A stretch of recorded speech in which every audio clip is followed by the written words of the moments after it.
Now, the back of this quilt is going to tell you the story of the front of this quilt.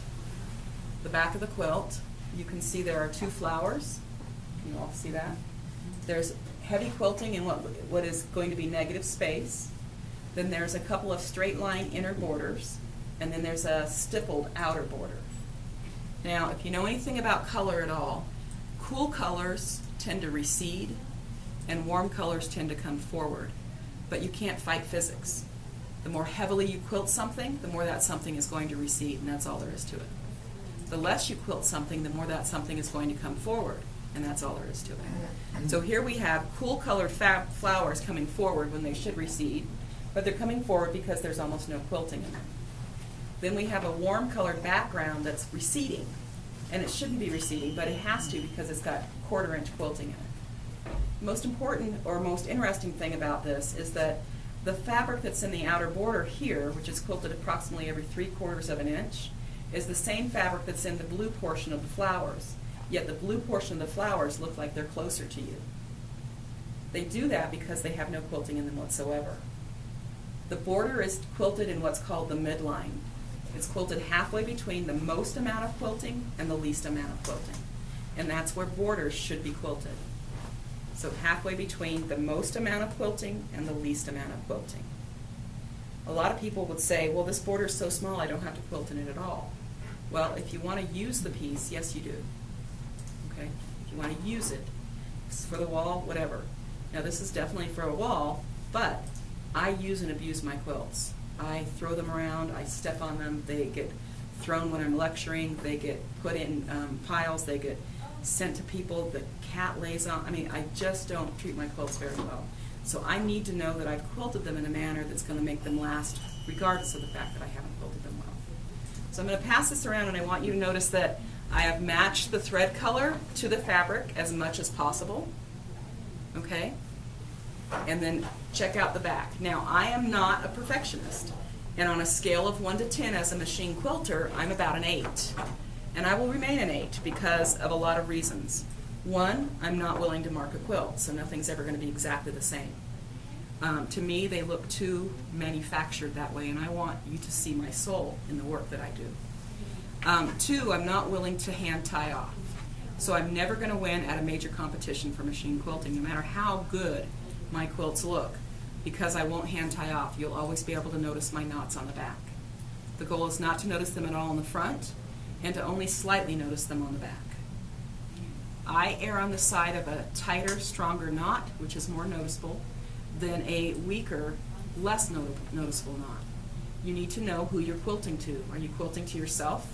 Are you quilting to the life or longevity of the quilt? Or are you quilting to the judge, or a combination of any of those? Well, the last person I'm quilting for is the judge. It's just what it comes down to. I'm not a competitive quilter. Okay?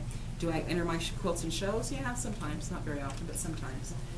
But I really don't care what the judge says, because it's one person's opinion, and what I care about is that I'm creating artwork that I love, and that I'm creating them in such a way that they're going to have great longevity. Okay? So this is a quilt that has been quilted with 2 layers of batting. The bottom layer, or the layer that's closest to the backing fabric, was cotton, and the top layer was wool. Wool gives you great relief, so you can really see the relief of the quilting here. Now this is quilted in here with an 1/8 inch stipple, which really pushed out the leaves and really pushed out this portion here. Okay. You'll notice that there's lots of different colors of thread in here, and I've chosen a very simple backing. Normally I choose a backing fabric that can handle all the colors of thread I'm going to put on the surface. So. Now this one I bring because it's a great example of what not to do. I always like to bring the what not to do, like what not to wear. And earlier I said, you know, if you really want to flex your quilting muscles, just do a whole cloth quilt. Because you don't want to put on quilting that's going to compete with what's already on the surface of the quilt. I'm going to let them look at that real quick so that they can hear the next comment. So. I really like to quilt. I really like to quilt. I just think it's the most fun you can have in front of a sewing machine. Oh, I bet. it's just a kick. I'm just wondering if I'll ever be to do something like that. It's a decision. It's a decision. You can decide to be that good. I just decided at some point that I was going to be a better machine quilter, and the greater my skills got, the more in love with it I fell, and the more in love with it I fell, the greater my skills got. So, you know, it's when you are afraid of it that, or you feel like you're never going to accomplish it, that it gets in your way. So if you decide I'm going to become a really good machine quilter and I'm going to do it on my secrets, then you're going to become a really good machine quilter. Okay?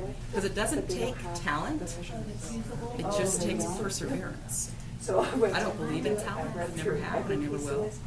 I believe in hard work. So what you see here is the response of hard work, not of talent. I just don't believe in talent. So this piece is a piece that I loved this piece until I quilted it. And after I got done quilting it, I now hate this piece.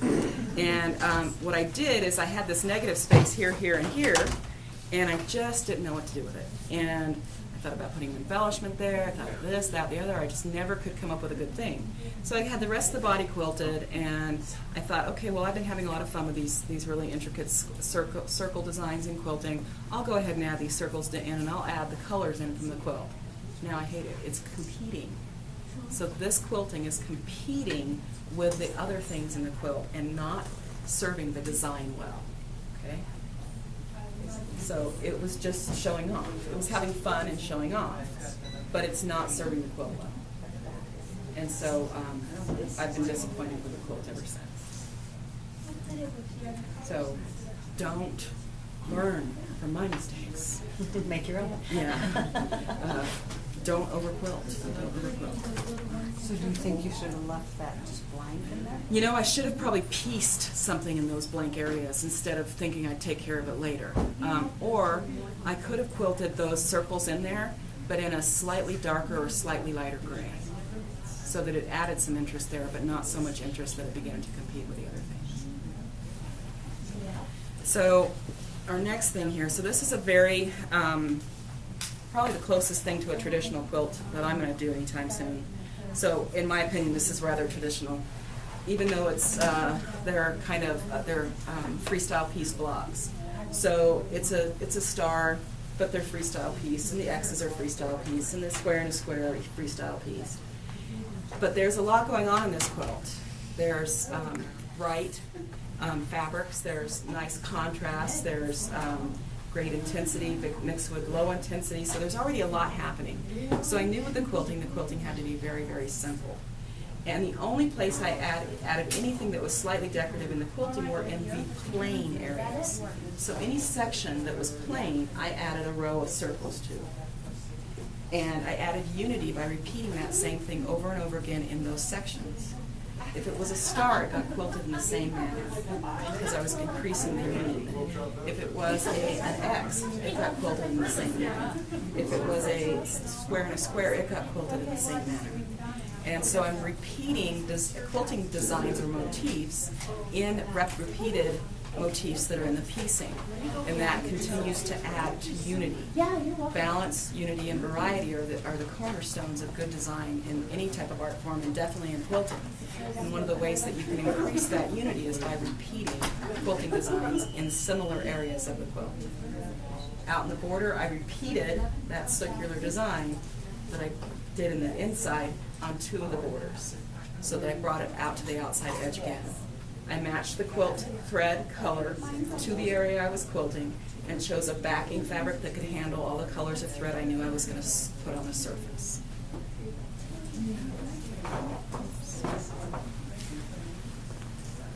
Now, this was the first time I ever added the quilting first and the color afterwards. It's my new favorite thing to do. So this is just a really simple square quilt, and this was stitched on first.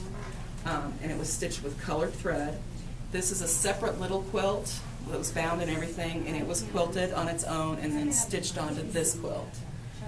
This is writing with the machine, and it is all free motion, and the only thing that's marked is the line. So I marked the line with the Hera marker. Okay? Everything else is just free motion. Well, how do I know that that's going to fit in a certain area? Well, I'll write it out on a piece of paper that has the same scale as what it's going to finish up. So if it's going to finish up 12 by 8, I'll divide those by 2 and write it in something that's 6 by 4, so I know that it's going to fit in that area.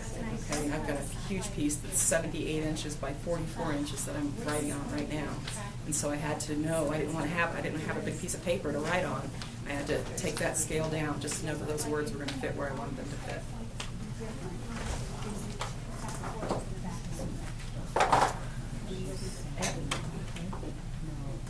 So those are all the fabrics that I hand dye, and that has 2 layers of batting in it. I was commenting on the motifs that are over top of it. So Uh-huh. you know, the daisies. Yeah, those are actually part of the fabric. Right. Yeah. We wholesale in fabric that has as much texture as possible to dye. We're always looking for something fun to dye. That one's dyed, yeah. So those are all hand dyed in our studio. My studio, yes. Ours. I have a mouse in my office. So the next 2 pieces both started out white fabric. They were quilted first and then colored afterwards. So they were just a piece of white fabric, put the quilting in, and then after the quilting was done, they were colored.